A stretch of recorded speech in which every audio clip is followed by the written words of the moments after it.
Today is Tuesday, September the 5th, and this is what's happening in the condo market this week. Thanks for checking out this video. And once again, we're going to go over a few of the articles that have come out in the past week about the condo market, about the real estate market in Toronto, and what they mean to you as a condo investor. So the first article is actually an article that we don't have yet, but it should be coming out any minute now. It should be coming out at some point today. And that is the stats, the statistics for the month of August from TREB. So the numbers will probably be very similar to July from all indications. Sales will be down significantly. Prices in the low-rise market will be probably flat compared to a year ago. They will be down significantly from a few months ago. And prices in the sales in the condo market will probably be down from a year ago, but not down as much as houses. And prices in the condo market will still probably be up quite a bit from a year ago. So again, what you want to look for as a condo investor are two things in the stats. You want to look beyond the headlines, and the two things that I always look for, I don't look at just the sales numbers, the average prices, that sort of thing. Two things I look at. Two things I will look at now, I should say. One is the sales to listing ratio. So the sales to listing ratio, as I always said, is the greatest way to get the temperature of the market, to get a sense of where the market is heading, the direction of the market. Are things going up or things going down? And as we've seen in the past few months, the sales to listing ratio for the condo segment of the market is still very, very high. It's still in seller's market territory. It's still indicating that prices are going to continue to rise. Until the sales to listing ratio falls dramatically from where it has been in the condo market, we don't expect that to change. Sales to listing ratio on the low-rise housing side has been hurting a little bit, but it's still not.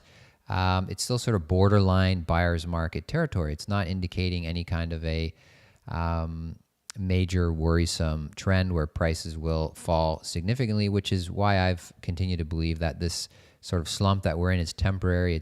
It's driven mostly by psychological changes, and also just the fact that prices rose so much so quickly that naturally those prices needed to come down in the low-rise housing market, and that's exactly what happened.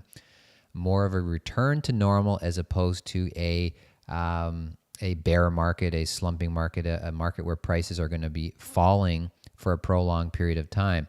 Instead of that, I'm saying more of a return to normal in the low-rise housing market. So that's the first thing I want to look at when those numbers come out. The second thing I want to look at is comparing this year's numbers to 2015 as opposed to 2016. So again, 2016, a year ago, all the numbers will be compared to a year ago. A year ago, we were in the middle of the beginning of a crazy record-breaking, record-smashing year where we saw numbers and sales and price increases that we've never seen before, ever. So again, we expect the numbers to be dramatically different now as we're returning to a more normal market than they were a year ago. But how do those numbers compare? How do today's numbers compare to 2015 or 2014, 2013 as we go back, as we look further into the market and we look for a more normalized sort of a market? What are things looking like? That's how I'm going to be looking at the numbers later today when they come out. So in terms of actual articles to talk about, the first one I want to bring to your attention is from the Globe and Mail, and it's Toronto Public Schools struggle to keep up with condo boom. So talking about how condos, particularly in the East End and Leslieville, a lot of young families and kids moving into condos is a big trend we talk about a lot. And what I want to point out to you again as condo investors is you want to pay attention to trends like this. You want to understand that more and more people are choosing to live in condos. Families are choosing to live in condos, raise their children in condos. We are becoming more in that sense like most cities around the world outside of North America, where people live in apartment buildings, where people live in high-rise buildings, where people do not live in ground-oriented, low-rise housing. That it has been the normal forever, essentially forever in Toronto, in Canada.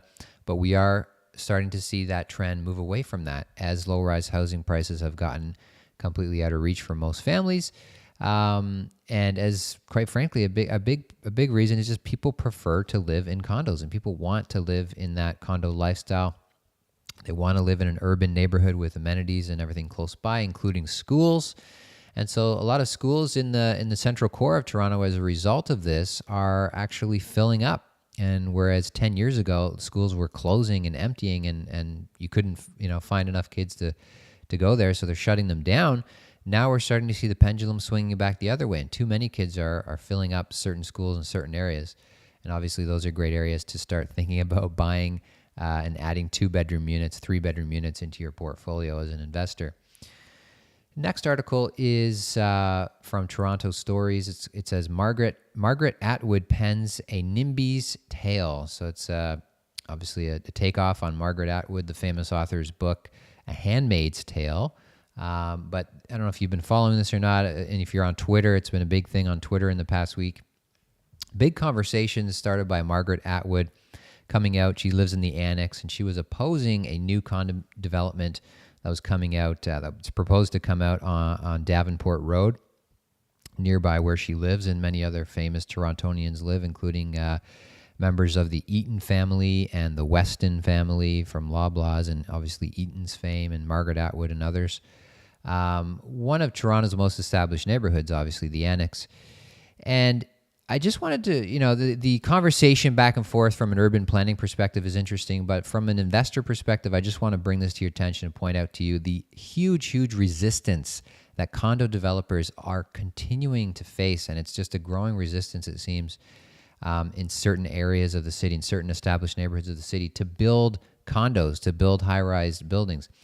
And this, as an investor, on the one hand, as a city, person, it's sort of depressing to see that we're not sort of evolving as a city, perhaps. But on the other hand, as a condo investor, it's actually very good news, because it just continues to show that the pressure on new supply is very restrictive, that it's not easy for developers to get these buildings approved. It's not easy to get more condos into the pipeline, more supply into the pipeline.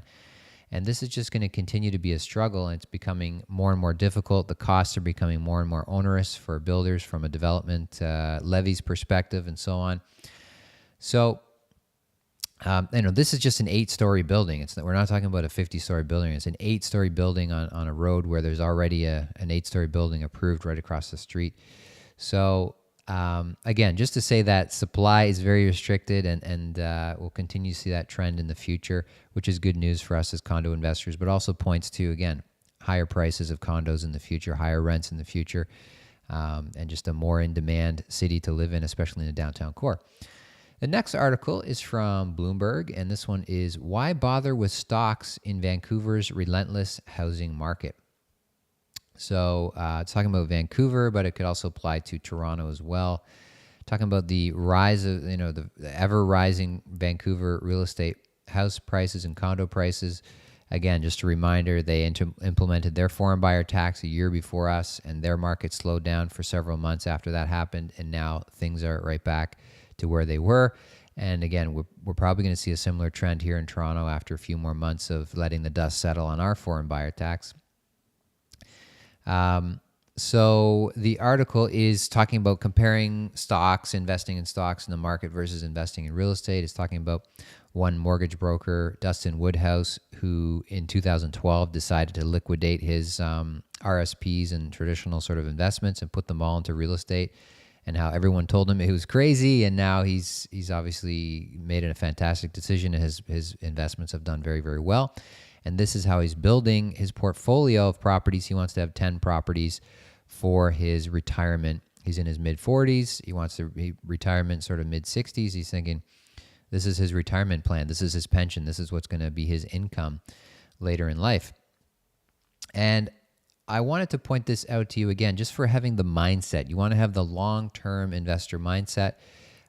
There's always going to be ups and downs in any market, and when we're in the middle of a sort of a different market that we're in right now, the would-be investors, the pretenders, the people who pretend like they're in the market, they're going to run for the exits. They're going to panic and get out. But the strategic long-term investors who understand the long-term trend of where the market is heading and what is happening with prices and rents and the things that we talk about, obviously, in this every single week. They're the ones who are going to benefit. They're the ones who are going to have the very comfortable, very happy, and very, cash flow positive retirements, as opposed to those people who panic anytime the market has a blip in it, and don't understand. Again, like even this example in the article, he just held on through Vancouver's ups and downs over the past year, and now he's doing better than ever, and his net worth is higher than ever, and his cash flow is better than ever. Rents, prices continue to rise in the long term. All right, so there you have it. You can get all the links for this in the show notes, of course. Head to truecondos.com. Make sure you subscribe to the True Condos weekly newsletter. You can sign up anywhere on truecondos.com to receive that. And until next time, have a great week and happy investing.